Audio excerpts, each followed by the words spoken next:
오늘 말씀은 신약 성경 야고보서 제1장입니다. 야고보서 제1장 신약 성경 371페이지입니다. 야고보서 1장 12절부터 18절에 있는 말씀까지 제가 봉독해 드립니다. 시험을 참는 자는 복이 있나니 이는 시련을 견디어낸 자가 주께서 자기를 사랑하는 자들에게 약속하신 생명의 멸류관을 얻을 것이기 때문이라. 사람이 시험을 받을 때 내가 하나님께 시험을 받는다 하지 말지니 하나님은 악에게 시험을 받지도 아니하시고 친히 아무도 시험하지 아니하시느니라. 오직 각 사람이 시험을 받는 것은 자기 욕심에 끌려 미혹됨이니 욕심이 잉태한즉 죄를 낳고 죄가 장성한즉 사망을 낳느니라. 내 사랑하는 형제들아 속지 말라. 온갖 좋은 은사와 온전한 선물이 다 위로부터 빛들의 아버지께로부터 내려오나니 그는 변함도 없으시고 회전한 그림자도 없으시니라. 그가 그 피조물 중에 우리로 한 첫 열매가 되게 하시려고 자기의 뜻을 따라 진리의 말씀으로 우리를 낳으셨느니라. 아멘. 아멘. 사랑과 축복의 메시지 나눕니다. 사랑하고 축복합니다. 사랑하고 축복합니다. 자, 오늘은 신약 성경 야고보서 1장 12절부터 18절에 있는 말씀을 중심해서 하나님께로부터 온 시험이라는 제목으로 오늘 말씀을 선포하고자 합니다.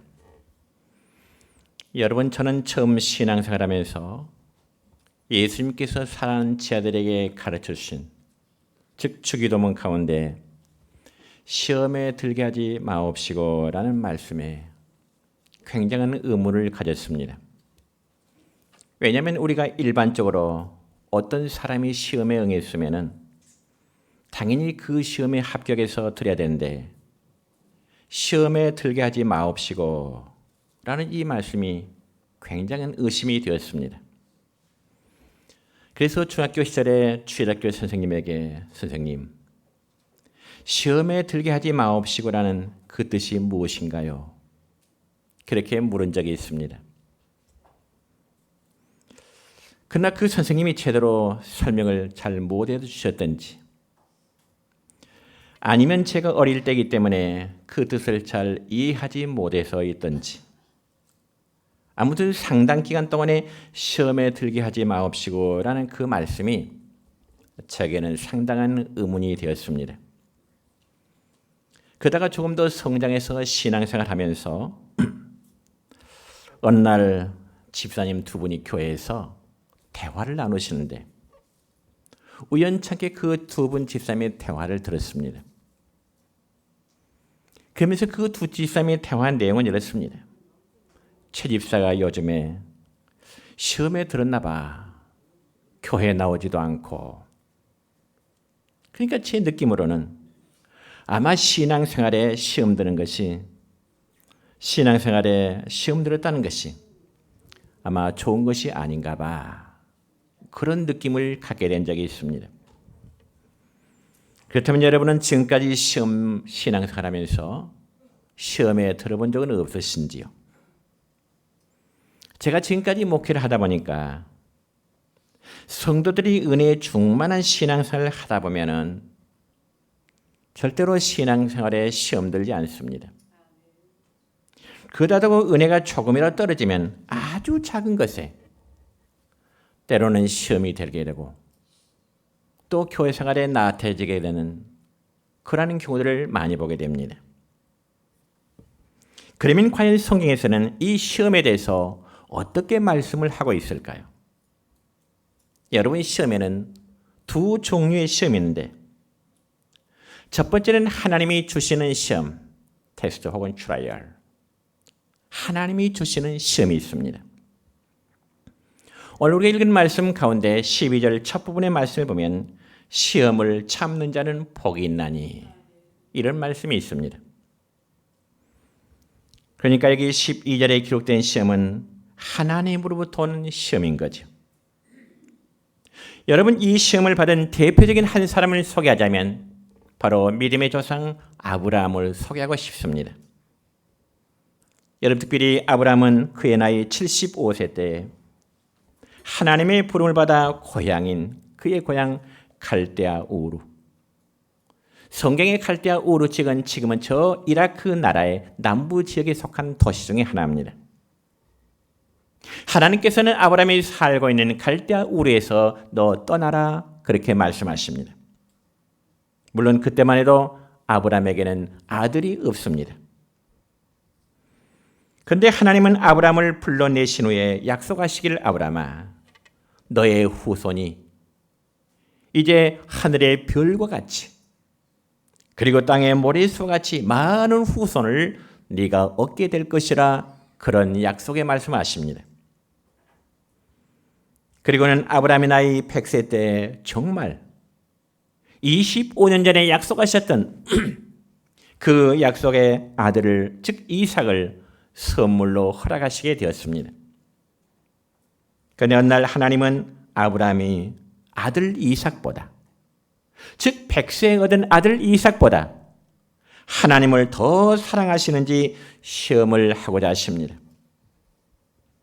그래서 아브라함을 향한 하나님의 시험 방법은, 아브라함아, 네 아들 이삭을 데리고 저 모리아 산으로 올라가서 내가 너에게 지시하는 곳에서 아들을 내게 번제로 드리라, 그런 말씀하십니다.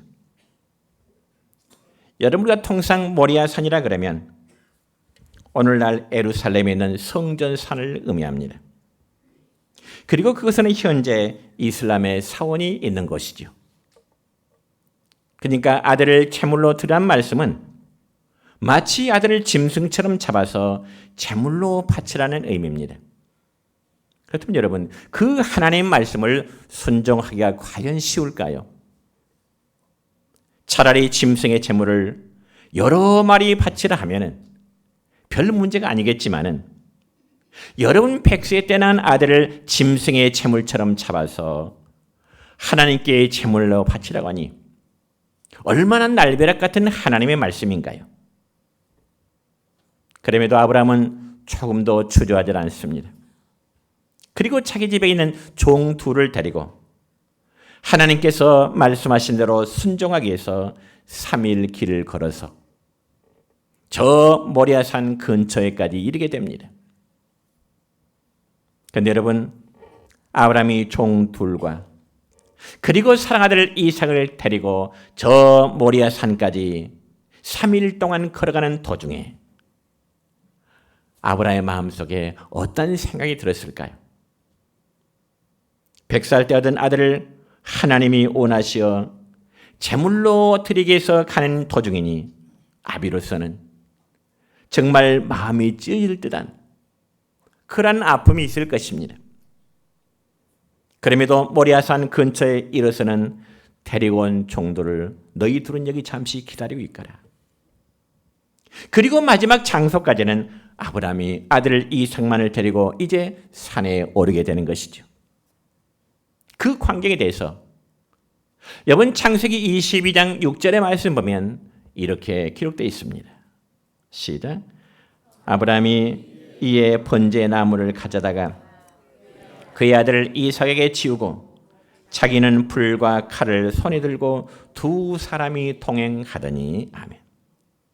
여러분, 그 순간 아브라함의 심정이 어떨까요?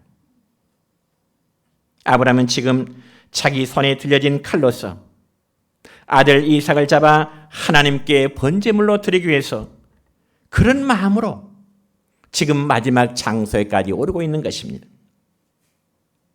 그럼에도 제물을 태울 나무찜을 짊어지고 아버지 앞서 나가는 이삭은 아무런 영문도 모릅니다. 그저 아버지 아브라함이 가자고 하니까 나무찜만 치고 아버지와 함께 산 위에 오르고 있는 중입니다. 그런데 도중에 아들 이삭이 아버지 아브라함이 묻습니다. 무슨 말을 물을까요? 여러분, 이 점에서 창세기 22장 7절의 말씀 볼까요? 이런 질문하게 됩니다. 시작. 이삭이 이르되 불과 나무는 있거니와 번제할 어린 양은 어디에 있나이까? 저기 말은 아버지, 지금 불과 나무는 준비되어 있는데요, 하나님께 드릴 번제물에 어린 양은 어디 있어요? 그렇게 묻고 있는 겁니다. 당연한 궁금한 질문이겠죠. 그렇다면 아들의 이러한 물음에 대해서 아버지 아브라함은 어떻게 대답을 해야 될까요? 어린 양의 제물 대신 하나님이 너를 제물로 원하신다고 직접 말하기는 결코 쉽지 않을 것입니다. 그래서 아브라함의 답변은 이렇습니다. 창세기 22장 8절의 말씀입니다. 시작. 내 아들아, 번제할 어린 양은 하나님이 자기를 위하여 친히 준비하시리라. 아멘. 그렇습니다. 아무튼 아버지와 아들 두 사람의 대화가 진행되는 가운데 드디어 번제할 장소에 도착합니다. 그리고 아버지 아브라함은 그곳에 제단을 쌓고요, 이제 제물을 태울 수 있는 나무까지 돌 제단에 올려놨습니다. 그리고 이제는 제물을 그 제물 나무 위에 올려놓을 차례가 되지요. 그때 아들 이삭이 묻기를 하나님께 드릴 어린 양 번제물은 어디 있냐고 묻습니다. 여러분, 이 점에서는 성경에 자세히 기록되어 있지 않지만 아마 짐작한데 아버지 아브라함은 아들 이삭에게 이렇게 말했을 것입니다. 아들아, 아들아, 하나님께서는 너를 제물로 원하신단다. 하나님이 원하시는 제물은 어린 양의 번제물이 아니라 하나님은 지금 너를 제물로 원하셔. 여러분, 그럴 때 아들 이삭의 반응이 어땠을까요? 여러분, 일반적인 상식이라면 아버지, 제가 양 대신 제물이 된다고요? 어디 그럴 수가 있어요?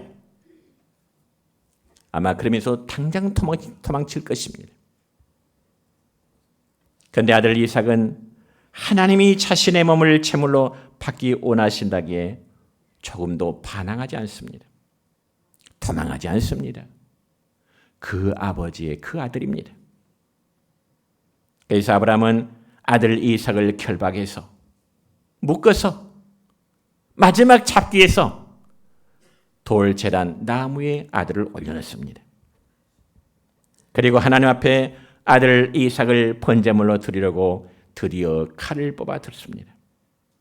그런데 하나님이 얼마나 급했던지, 아브라함아, 아브라함아, 아브라함아, 아브라함아 두 번이나 부르시면서 네 아들 이삭에 절대로 칼을 대지 마라. 네 아들 이삭에게 절대로 칼을 내리치지 말아라. 그렇게 명령하십니다. 그러면서 하나님은 아브라함에게 또 이런 말씀을 주시네요. 창세기 22장 12절의 말씀 볼까요? 이렇습니다. 시작. 그 아이에게 내 손을 대지 말라. 그에게 아무 일도 하지 말라. 내가 내 아들 내 독자까지도 내게 아끼지 아니하였으니 내가 이제야 네가 하나님 경한 줄을 아노라. 아멘. 아브라함아, 내가 이제야 너는 네 아들보다 나를 더 사랑하는 줄 내가 알았다. 네 마음 내가 알았다.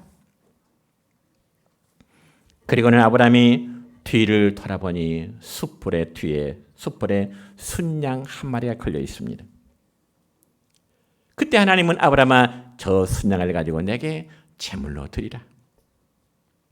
그래서 아브라함은 양을 잡아 번제를 드린 후에 그 따름 그 장소를 여호와 이레라 그렇게 명명하게 됩니다. 그래서 여호와 이라는 뜻은 여호와께서 준비하셨다 그 뜻입니다. 여호와께서 준비하셨다.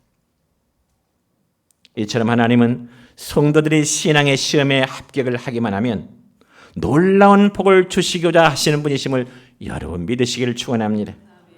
그래서 창세기 24장 1절의 말씀을 볼까요? 이렇습니다. 시작. 아브라함이 나이 많아 늙었고 여호와께서 그에게 범사의 복을 주셨더라. 신앙의 시험에 합격한 아브라함에게 그의 노년에 범사의 모든 일에 그에게 복을 주셨다고 말씀하십니다.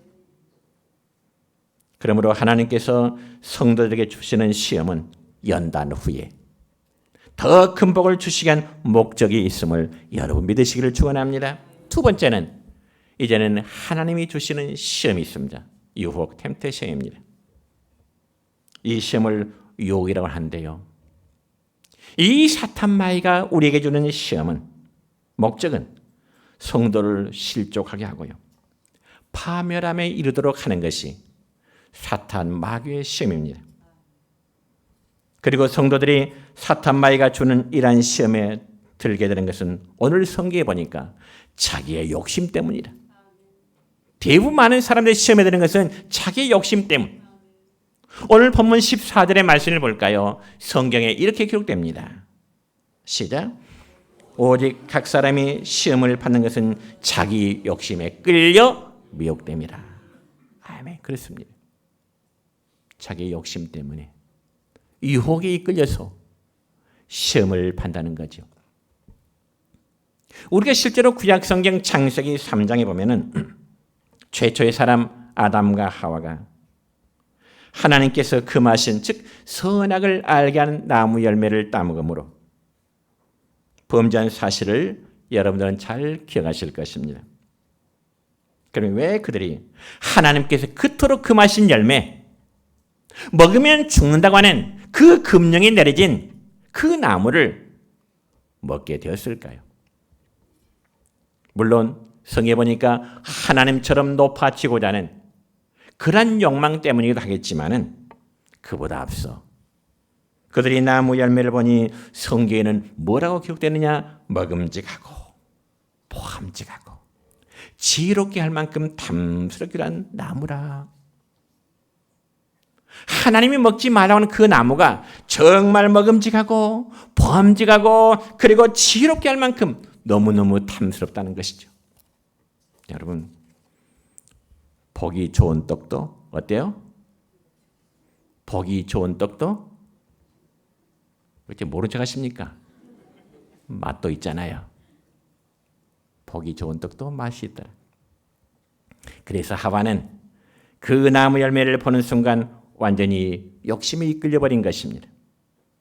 그리고 자신뿐만 아니라 남편인 아담까지도 먹게 함으로 시험에 넘어진 인류의 초상으로 성경은 우리에게 밝히고 있습니다. 그런데 여러분 또 신약 성경에 보면은 사탄 마귀에게 시험을 받으신 대표적인 또 한 분이 계시는데 바로 우리 예수님이십니다. 우리 예수님이 공생애를 시작하기 전에 광야에서 40일 동안 이제 금식기도 하실 때 마귀가 예수님에게 세 가지의 시험을 하게 됩니다. 첫 번째는 이제 금식하고 있는 예수님에게 네가 돌로 떡을 만들어 먹어보라고 하는 물질적인 시험이었습니다. 그 두 번째는 하나님의 아들인 예수님에게 네가 저 성전 꼭대기에서 한번 뛰어내리면 아마 천사들이 사분히 받아줄 거야. 바로 그 시험은 명예적인 시험이었습니다. 명예의 시험. 그리고 마귀가 예수님께 세 번째 시험은 예수님에게 천하 만국을 다 보여주면서 자기에게 한 번만 절을 하면은 천하 만국을 다스릴 수 있는 그런 권세를 주리라 그렇게 유혹합니다. 그렇다면 여러분 예수님은 어떻게 마귀의 시험에 대해서 대응하셨을까요? 성경에 보니까 예수님은 사람이 떡으로만 살 것이 아니라 하나님의 입으로 나오는 말씀으로 살고 그러니 하나님만 경배하고 그분만을 섬기라 그러면서 마귀의 시험을 이겨내셨던 사건이 있습니다. 그런 반면에 마귀의 시험에 넘어진 사람이 있습니다. 예수님의 제자 가운데 마귀의 시험에 넘어진 사람이 있습니다. 그는 바로 가룟 유다이죠. 그러면서 요한복음 13장 2절의 말씀을 볼까요? 이렇게 기록됩니다. 시작. 마귀가 벌써 시몬의 아들 가룟 유다의 마음에 예수를 팔려는 생각을 넣었더라. 아멘. 그러니까 영적인 존재의 마귀는 다 다른 사람도 아닌 예수님의 제자를 시험하게 된 것입니다. 사실 가룟 유다가 예수님을 팔기 이전에는 예수님으로부터 상당히 인정받는 제자였습니다. 신임받는 제자였습니다. 그런데 그 마음속에 마귀가 유다의 마음을 지배하고 보니 유다는 마귀의 하수인 노릇을 할 수밖에 없었던 것입니다. 그리고 예수님의 수제자라 불리우던 베드로 역시 그는 예수님 앞에서 이런 고백을 하게 됩니다. 어떤 고백일까요? 마태복음 26장 33절의 말씀을 보면은 이 베드로는 예수님에게 자신 있는 고백을 이렇게 하게 됩니다. 시작. 베드로가 대답하여 이르되 모두 주를 버릴지라도 나는 결코 버리지 않겠나이다.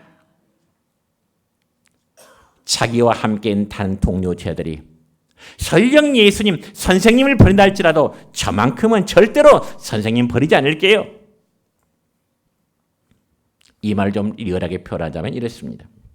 예수님, 모든 사람이 주를 버린다 할지라도 저만큼은 절대로, 나만큼은 절대로 예수님 버리지 않을게요.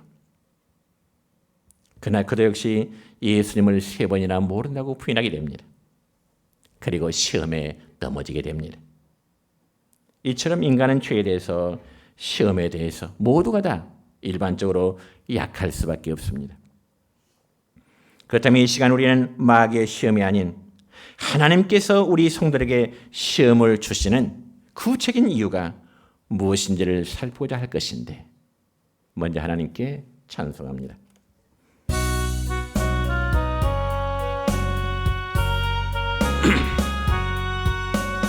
또 시험을 당해 죄 짓지 말고 너 용기를 다해 곧 물리치라.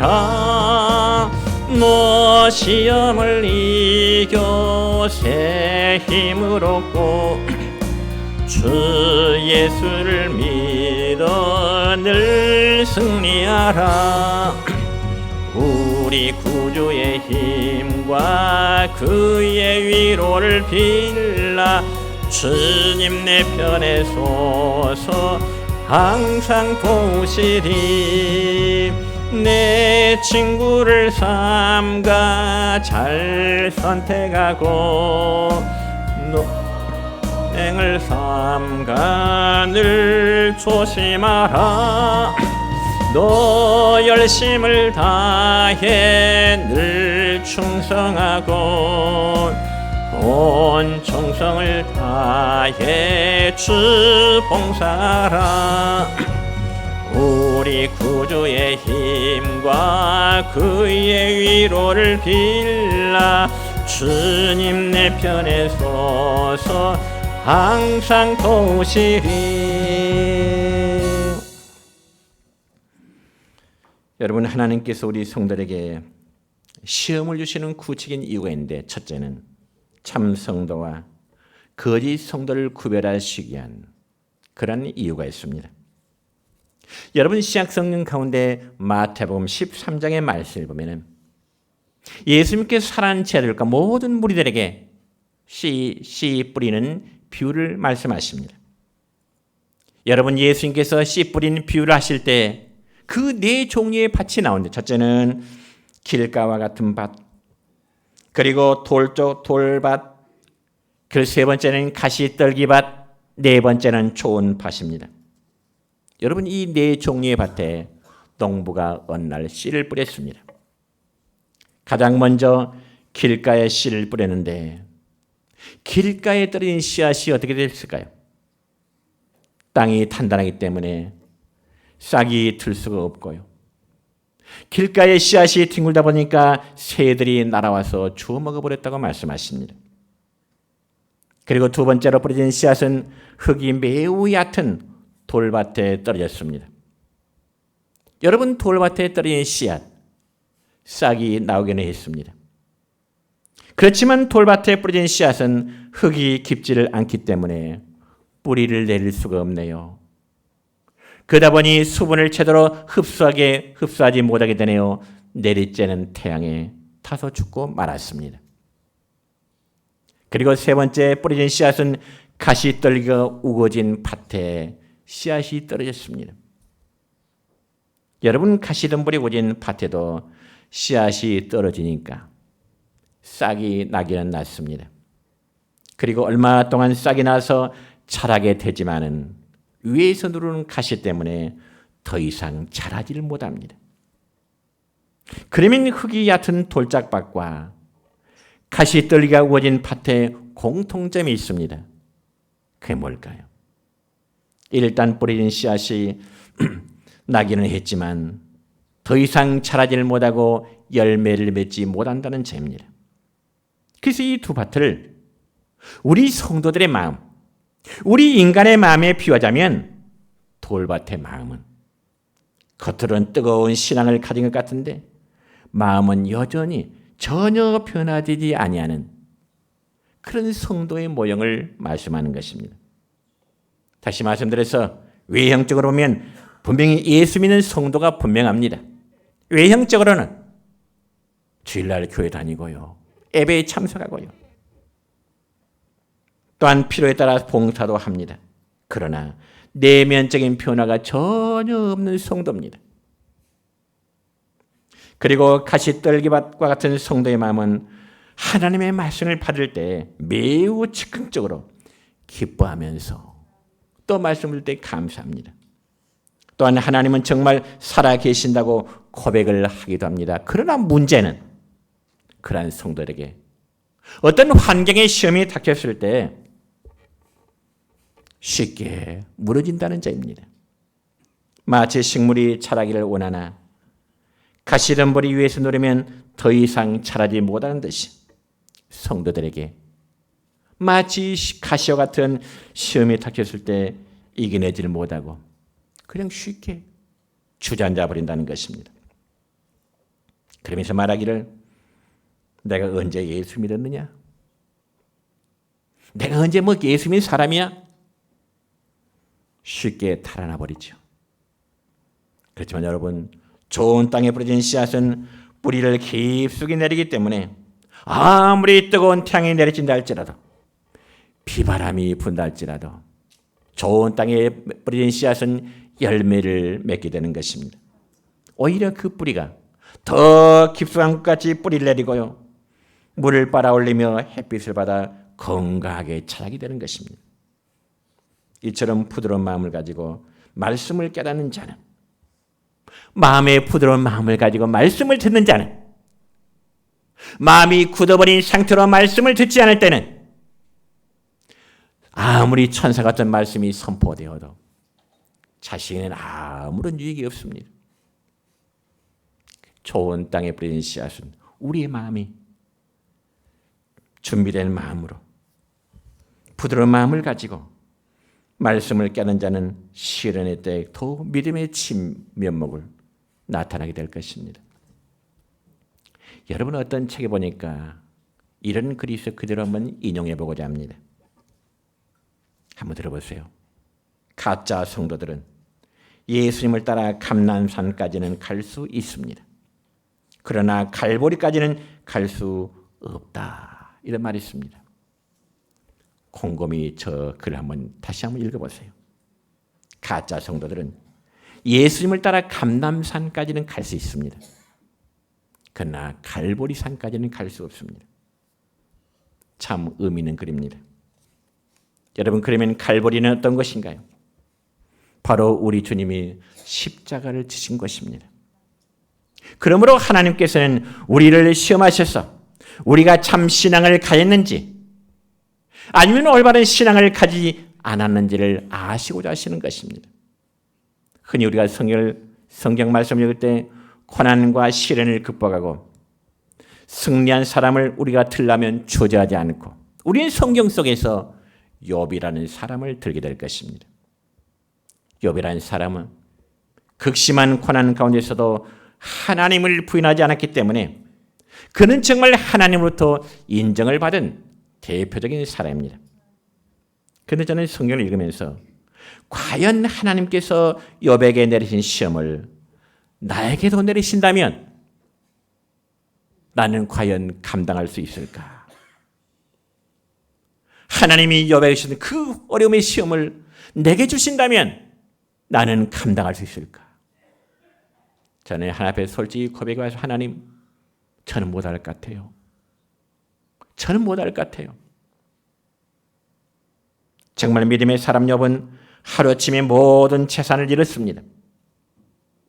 살아가는 모든 자녀들을 다 잃어버렸습니다. 그렇다면 보통 사람 같으면 하나님을 원망할 수 있잖아요. 하나님, 그럴 수가 있나요? 내가 지금까지 하나님을 섬기느라고 그리고 교회를 헌신 봉사했는데 나의 재산 잃었고 내 자식들 다 잃었고 하나님 그럴 수가 있나요? 하나님을 원망이 될 것입니다. 그럼에도 욥은 하나님을 부인하지 않았습니다. 그리고 심지어는 자신의 몸 발바닥에서 머리끝 정수리까지 악창이 나게 됩니다. 얼마나 고통이 심하겠어요. 그래서 어떤 성도들은 욥이 그러한 고난을 어떻게 견뎌냈을까 생각하면서 욥이 과연 실제 인물이었을까? 욥이 실제 사람이었을까? 의심을 하기도 합니다. 그러나 욥은 여러분 실제 인물입니다. 믿으시기 바랍니다. 공상 속의 이야기의 어떤 인간이 아니고 성경 속에 나타난 욥은 실제 인물입니다. 그러므로 하나님께서 욥을 시험하시면 그가 참으로 하나님을 경외하는지 그렇지 않은지를 시험하시간 방편이 된 것입니다. 그럼 성도 여러분요, 우리에게는 그러한 시험이 절대로 없을 것이라 생각하지 마시기 바랍니다. 욥은 순전하고 정직하여 하나님을 경외하면서 악에서 떠난 자라고 성경에 기록되어 있습니다. 그런데 한마디로 믿음이 정말 좋은 사람이었습니다. 그렇기 때문에 하나님은 그에게 맞는 시험을 허락하셨고 또한 이겨낼 수 있었던 것입니다. 이처럼 하나님께서는 우리 성도들이 감당할 수 있는 시험만을 허락하시는 사실 여러분 믿으시기 바랍니다. 만약 하나님께서 욥에게 주셨던 그 시험을 저와 여러분에게 주셨다면 아마 100% 일어서지 못할 것입니다. 그렇지만 하나님은 우리가 감당할 수 있는 만큼의 시험을 주시기 때문에 우리 앞에 환경에 조그만 어려움이 있다고 그냥 주저앉지 마시기 바랍니다. 일어서시기 바랍니다. 다시 한번 강조합니다. 하나님은 우리가 일어설 수 있는 만큼의 시험을 허락하신다는 사실입니다. 이건 하나님께서 야고보 사도 입을 통해서 오늘 이 시대에 우리에게 주시는 하나님의 말씀이 되는 것입니다. 그럼 우리가 어떠한 상황의 시험에 들더라도 그 시험을 이기는 성도가 되어야 진짜 성도라는 사실을 증명받게 되는 겁니다. 여러분 시험이 닥쳐올 때는 그 시험을 이겨내서 하나님께 인정받는 성도를 되시기 바랍니다. 그리고 두 번째로 시험은 우리 성도 개개인을 거룩하게 하게 되는 것입니다. 여러분 쇠라는 것은요 불에 달구고 수백 번 두드린 후에 그 다음에 차가운 물에 넣어야만 단단하게 되는 거죠.